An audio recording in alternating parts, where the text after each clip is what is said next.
It's an honor and privilege to deliver the national statement of my country, Somalia, at this crucial COP27 in Egypt.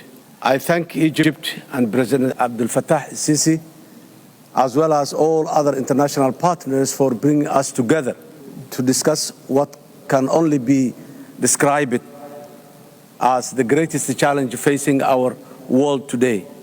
All the available scientific evidence across the world clearly shows that temperatures and sea levels are rising and droughts and floods are increasing. Food security is weak and climate-induced conflict over resources like water and livestock pasture are common, especially in sub-Saharan Africa, which is dealing with one of the worst droughts in the modern history. The presence of so many leaders in this meeting today gives me a confidence that not only is the issue of climate change being taken seriously internationally, but that during COP27, genuine plans and strategies will be negotiated, agreed, and implemented quickly to ensure we mitigate and adapt to its costly destructive effects across the world.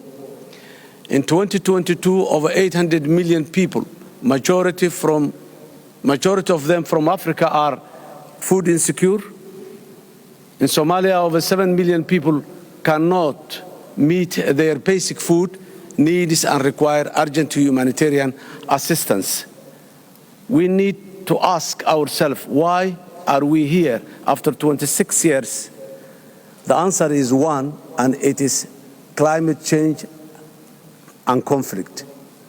What's evident is that there is no equity or fairness in global climate burden sharing, because the nations who produce the least greenhouse gases emissions, like Somalia, pay the highest price twice.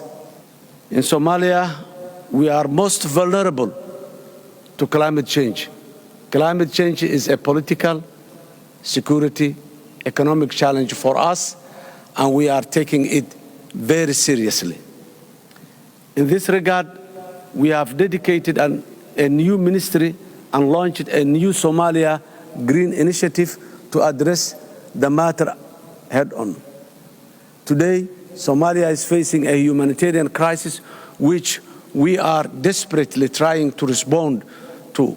Because of current drought, we have also had severe floods which have destroyed key infrastructure, prime agricultural land, as well as the livelihoods of entire communities.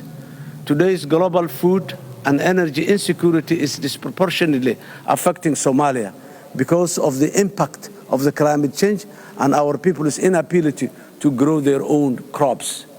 Because of the ongoing drought, as a direct consequence, urbanization and all its environmental impact are also on the rise. This is not sustainable and acceptable.